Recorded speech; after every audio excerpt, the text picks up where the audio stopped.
Microsoft is a great company. It had a massive turnaround. 10 years ago, I remember looking at Microsoft saying, what am I missing here? It's selling for 8 or 9 times earnings, and everybody says it's dead, yet its revenue's up 8% a year, its profit up 10 to 12% a year. All these tech geniuses were telling me, oh, you missed it on Microsoft. They're a dead company. They suck.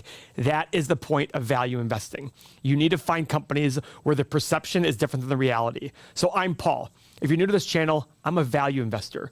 My goal is to do exactly that. Find out where the facts and the perceptions are very, very different. Because remember, if we can have massive upside that's euphoric and irrational, we can have massive downside. The same thing happened with Microsoft. Here was a company that if I'd asked the average tech person, is their revenue up or down? They were telling me it was down. One tech person went so far as to tell me, I wouldn't take Microsoft if you gave me the company for free plus $50 billion. And I was like, you are nuts. Fast forward now, Microsoft's a darling. It's the best thing ever. It's incredible. I was the dummy who bought it at 20 and sold it at 60. So that's my mistake. But either way, we're going to analyze Microsoft today. And by the way, if you like what I'm doing here and you want to learn a little bit more about me on a personal front, go to my Instagram where you can see all my personal stuff where I talk about my puppies and my fiance and all that crap. So Microsoft.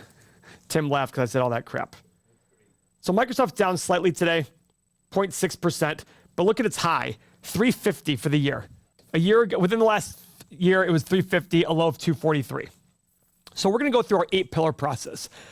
As a value investor, I use this process basically as a way to screen companies, and it also tells me a story and what I have to look at next. I'm just trying to uncover layers as time goes on.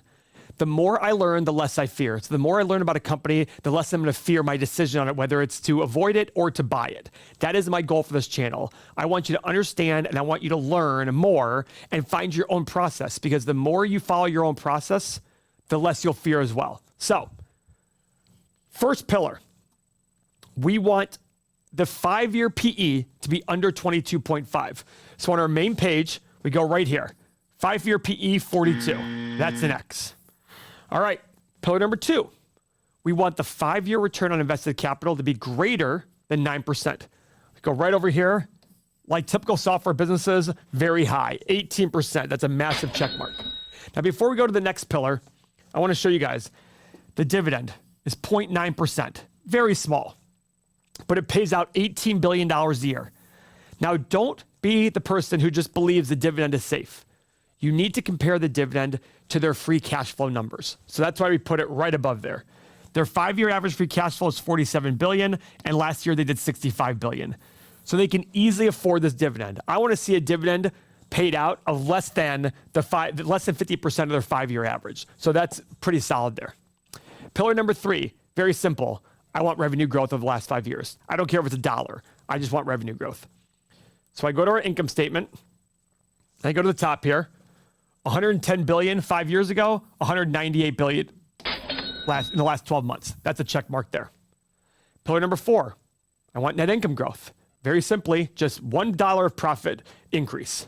So I scroll down just a little bit, 16.5 to 72.75. And right here, we also show you, this is something we added, 46 billion is the 5-year average. It just gets you get a feel of where things are relative to the average. Now, pillar number 5 is one that not a lot of people look at. When it comes to companies, a lot of times companies that are overpriced will issue a lot of shares in order to fund their business, because it's better to sell off shares that are overpriced than to take on debt. But what you don't realize as an investor is you're being diluted. As an example, if a company has 10 shares, you own 1. You own 10% of the business, 1 out of 10. But if they issue 2 more shares, what happens? Well, now you're sharing the profit amongst 12 shares and not just 10. So you've been diluted from 10% ownership down to 1 out of 12, which is 8.33%. You've been diluted, you didn't even know it, because you still have the same number of shares. So we want to make sure shares are staying the same or going down. We scroll on the bottom. 5 years ago, it was 7.68. Now it's 7.47. That's a check mark. Now, the caveat I give to this, I don't necessarily like a company buying back shares that are expensive. So I don't know where Microsoft stands right now, but that's something I'm going to look at in the future when I see what they do with their cash flow. Pillar number 6 has to do with debt. Now, debt works the same for you as it does for a company. The more debt they have, the less likely they are to be able to withstand bad times, right? So what's a reasonable amount of debt? Well, what I did was I decided, after doing a little bit of research, that I wanted to take the 5-year average free cash flow, which is back here on our main page. I multiply it by 5. So 47 billion times 5 is $235 billion. I want their long-term liabilities to be under 235 billion. So where do we find that number? Very simply on our software, we go to the balance sheet, scroll to the bottom, boom, long-term liabilities, 103 billion. So that's a check mark there. It's well under the $235 billion mark. Okay? Now, pillars 7 and 8 have to do with free cash flow. You probably hear this a lot. What is free cash flow? It's your cash from operations less your capital expenditures. There are 5 things you can do with free cash flow. Let's see if I can get them all right without asking Tim. You can pay dividends, buy back shares, pay down debt, invest back in yourself, and make acquisitions. You can do all 5. None of them, it does not matter. This is the true lifeblood of the business. Over long periods of time, earnings and free cash flow should be very similar. But at short periods of time, earnings are subject to a lot more rules by the SEC and by accounting that it can be a different number here. So we go to our cash flow statement. We scroll down a little bit, and your Uncle Paul, who loves you so much, has added a line down here. This does not exist on cash flow statements, but your cash from operations less your capital expenditures. 5 years ago, 32.2. Last year, 65. It has more than doubled for an average of 47.4, which, if you remember, is pretty similar to the average on net income, which was like 46.5. So they're pretty similar numbers. That makes me feel good that there's probably some consistency going on. And our final metric is, just like a PE, we want the price to free cash flow to be some sort of multiple of the value of the company. So we take this 5-year average and we multiply it by 22.5. So 47.4 is 940 and 95 is $1.3 billion. Call it $1 billion. No, sorry, $1.04 trillion. That's where we want the company's market cap to be. All right. So let's go to our main page and see where the market cap is. It is 1.97 trillion. Way higher. That's an X. Now that's a lot of math for you guys. So we made this software to be easy for our users. So here's our 8 pillars tab. And look at this, guys. I love this. Now I will say, this seems pretty expensive. I don't like the fact they're buying back shares with this kind of expensive stock. Does it mean you shouldn't buy the company? No, and here's why. Remember that if there's 2 companies, and one's going to grow 100% a year, and one's going to grow 5%, and they both have 40 times free cash flow, that 100 times, if that's going to grow 100% a year, I would gladly pay that all day long. It's going to be a value play. But the one that's growing 5% a year, that's hard to justify such a high PE or high price of free cash flow. So I like these companies because this is purely a matter of stock price falling. Once the stock price falls enough and fundamentals get a little bit better, these will be selling for a much better number. So how do we know what price to pay? Well, guys, if you've watched any of our videos, you realize that every investment is the present value of all future cash flow or earnings, whatever you want to call it. But we don't know the future. Our job as investors is to analyze the company and then make assumptions about the future for revenue growth, profit margin, free cash flow, et cetera, and figure out a price to pay for the company. So we created our most impressive part of our website is a stock analyzer tool. It is used the most by far.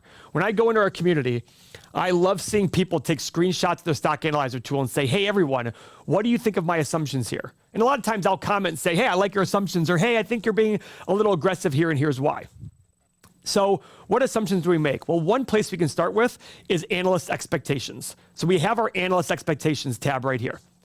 This is the earnings per share expectations. As you can see, over the next 5 years, they're going to grow mid-teens. That's pretty awesome. And then down below is revenue growth assumptions. Low teens, low double digits. So this is a good way to guide. Now, I don't put a lot of value into analyst expectations as being conservative, but I like using them as kind of my upper limit. But you can do whatever you want because that's the point of the stock analyzer tool. The stock analyzer tool is for you to put your inputs and decide what you want. Apply your PE and price of free cash flow and your desired return. As Warren Buffett says, he and Charlie Munger, if you asked them to value Berkshire, would come up with 2 different numbers. They're not going to think in sync. That's what makes investing an art. So I want to make sure that when you watch the stock analyzer part, Please rewind it and watch it multiple times. It's really important to understand how you're doing it. And you have our software. You're probably wondering the same thing, like, well, how do I use this better? I will show you how I look at it. Now, it doesn't mean it's going to make sense to you in terms of you might disagree with me on things, but that's okay. The point is, my goal is to buy companies at discount to what I think they're worth. That's what makes me a value investor. So I'm going to start with revenue growth. I think we saw that revenue growth was going to be around the high end, according to analysts, 12% a year. Now, that was for 5 years, though. So maybe I'm going to go a little bit lower for 10 years, because as a company gets larger and larger and larger, it's harder to grow. The analogy I give you is, if you have a golfer who averages 150 around, and you have Tiger Woods, which one's more likely to shave off 10 strokes off their game on average? Obviously, the golfer who averages 150. The newer, the smaller, everything has way more growth potential. The better they are, the bigger they are, the less likely they are to grow. So I look at Microsoft as the Tiger Woods of the software world. Low side, I'm going to do 4%, middle 7%. Now you might sit there and say, oh my God, that's so conservative. I'm okay with that. I'm okay being very conservative. Profit margin. Now for the last 10 years, they've done about 28%, 31% in the last 5 years, and 36% last year. They're getting a lot more into their cloud computing, which has higher margin, but with higher margin comes more competition. So I'm going to go with 26, 29, and 32. Free cash flow margin. Guys, I'm actually going to do the exact same thing, because I want profit margin and free cash flow, as you saw with Microsoft, tends to be pretty similar. Now, finally, the last three, PE. Now remember, this is the PE at the end of 10 years. So you want to apply an appropriate PE. As the company gets larger and larger, it's harder for it to grow, but the moat is now bigger. So I personally believe that 14, 16, and 18 are reasonable PEs. And same with price of free cash flow. Now for desired annual return, the bigger the desired annual return, the less the price. Because the more return you want, the less you have to pay for it today. I tend to, on the low side, go with a lower desired return, because I'm already being conservative up here. And as I go bigger, I increase that return. So I'm going to start doing it a little bit different now than I used to. I'm going to do 12, 14, and 16% returns. Okay? Now, I'm going to hit the Analyze button. What's going to pop up below are 6 numbers. Okay? Those 6 numbers are going to tell us about the company, and it's going to be 3 stocks, 3 prices based on earnings, and 3 prices based on free cash flow. If they're all green, it doesn't mean go buy. It means go verify this. Now, how do you verify it? Well, guys, that's what the software is here for. Our software in our community was built specifically because people watched our videos and said, how do I get access to this? And I remember for myself, when I realized as a value investor, I had no one to talk to, because there wasn't some group of people that just sat there and talked about value investing. It was a very lonely road. So this makes sense to you. I highly encourage you to look into our software. It's less than a cup of coffee per day. But if it can increase your returns by 1 or 2% or decrease your losses by 1 or 2%, because when we use this, we were telling people to avoid, like literally, I think every stock we told people avoid that was overhyped last year has fallen considerably. Even Tesla has fallen half from when it was its peak. But there are other stocks that have fallen 70, 80, 90%. Those are permanent capital losses. It's too difficult to rebound from that. But there's so many more tools available. You can add this company to your watch list. Look at all these tools available and more coming soon.